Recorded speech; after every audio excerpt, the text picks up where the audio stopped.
या सातारा जिल्ह्याचा दुसऱ्यांदा पालकमंत्री होण्याचा बहुमान आदरणीय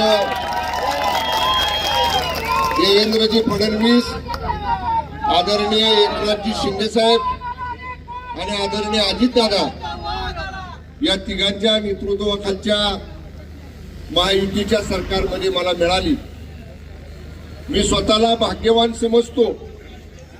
ज्या जिल्ह्याचं नेतृत्व स्वर्गीय चव्हाण साहेबांनी केलं, स्वर्गीय लोकनेते बाळासाहेब देसाई साहेबांनी केलं, स्वर्गीय भाऊसाहेब महाराजांनी केलं, स्वर्गीय विलासराव पाटील काकांनी केलं, त्या जिल्ह्याचा पालकमंत्री म्हणून काम करण्याची संधी दुसऱ्यांदा मिळणं हे निश्चितपणानं एक भाग्याची गोष्ट आहे।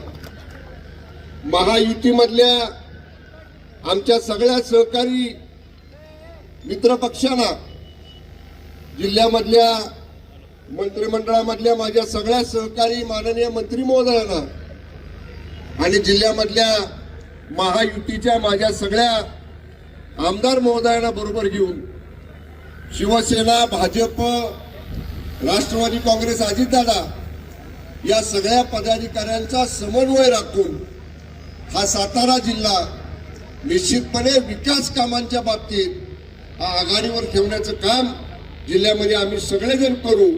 प्रशासन म्हणून जसा पालकमंत्री म्हणून माझी जबाबदारी आहे, तसा शिवसेनेचे प्रमुख आणि आमचे मुख्य नेते आदरणीय एकनाथजी शिंदे साहेबांचा एक शिलेदार म्हणून शिवसेना वाढवण्याची जबाबदारी सुद्धा या जिल्ह्यामध्ये माझ्यावरती आहे।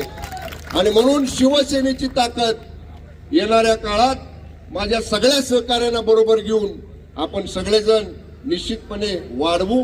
सातारा जिल्ह्याचा रुतबा, सातारा जिल्ह्याचा मान सन्मान, सातारा जिल्ह्याचा एक मोठेपणा जो राज्यामध्ये आहे तो आम्ही सगळे आमदार जिल्ह्यातले, माझे सगळे सहकारी पदाधिकारी आम्ही हातात हात घालून काम करू आणि सातारा जिल्ह्याचा मान सन्मान राज्यामध्ये वाढेल असाच माझा प्रयत्न राहील।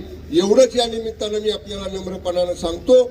माझ्या विधानसभा मतदारसंघातले खूप दूरनं कार्यकर्ते आज पालकमंत्री म्हणून साहेब सातारा जिल्ह्यात येत आहेत, दुसऱ्यांदा नियुक्ती झाल्यानंतर म्हणून उत्साहामध्ये या ठिकाणी तुम्ही सगळेजण आला। मी तुमचं सगळ्यांचं मनापासून या ठिकाणी आभार मानतो। उद्या मी दिवसभर आपल्या मतदारसंघामध्ये आहे, त्यामुळं असं काही नाही की आता साहेब आले की उद्या पुन्हा येणार नाहीत। उद्या मी येतोय। उद्या आपल्याला सगळ्यांना माहिती आहे, पाटण उपजिल्हा रुग्णालय आपण शिंदे साहेब मुख्यमंत्री असताना केलं, त्याला स्वर्गीय लोकनेते बाळासाहेब देसाई साहेबांचं नाव दिलं। त्या नामफलकाचं अनावरण उद्या होणार आहे।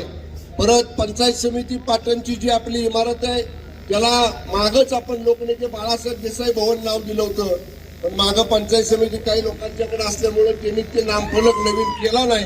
त्या नामफलकाचं अनावरण आहे। आणि नव्यानं जे ITI आपल्याला पाटणला शासकीय मुलींचा ITI मिळालेला आहे, त्या ITIला कैलासवासी चौक वत्सला देवी देसाई शासकीय औद्योगिक प्रशिक्षण संस्था असं 3 नामफलकांचं अनावरण सुद्धा उद्या आपल्या मतदारसंघामध्ये आहे। त्यामुळे उद्या मी तिथं आहे। उद्या सगळेजणांना आपल्याला भेटू। जसं शांततेनं तुम्ही सगळेजण आला तसं शांततेनं आपापल्या गावी आपण रवाना व्हावं अशी विनंती करतो। सातारा जिल्हावासियांचं प्रेम हे माझ्यावर कायम राहिलेलं आहे, त्यामुळे असंच जिल्हावासियांचं प्रेम माझ्यावर राहावं। आमचे युवा सेनेतले सहकारी रणजित भोसले, संभाजी पाटील या सगळ्या माझ्या तरुण सहकार्याने, महिला आघाडीच्या सुलोचना पवार, शारदाताई जाधव, प्रदीप माने, विकास अण्णा, घनशेसाहेबांच्या मार्गदर्शनाखाली काम केलेले रणजित तात्या, सगळे जे आमचे सहकारी आहेत या चंद्रकांत जाधव या सगळ्यांनी ह्या यशस्वी कार्यक्रम करण्यासाठी आपण सगळ्यांनी योगदान दिलं। आपल्या सगळ्यांचे मनापासून आभार मानतो। ट्रॅफिक बंद झालेलं आहे, जास्त वेळ बंद झालं तर उद्या पेपरमध्ये चौकट येईल लगेच की पालकमंत्र्यांनी वाहतुकीचे नियम मोडले। त्यामुळे आता जिथं जिथं आपली वाहनं असतील तिथे तिथं आपल्या वाहनातनं आपण आलेल्या गावी रवाना व्हावं। आपलं प्रेम, आशीर्वाद असेच कायम राहावे। पुन्हा एकदा युवा सेनेने केलेल्या पेढेतोडाबद्दल सातारा जिल्हा युवा सेनेचे प्रमुख आमचे रणजित भोसले, आमचे परत या ठिकाणी संभाजी पाटील या सगळ्यांचं मनापासून आभार मानतो। धन्यवाद। जय हिंद, जय महाराष्ट्र।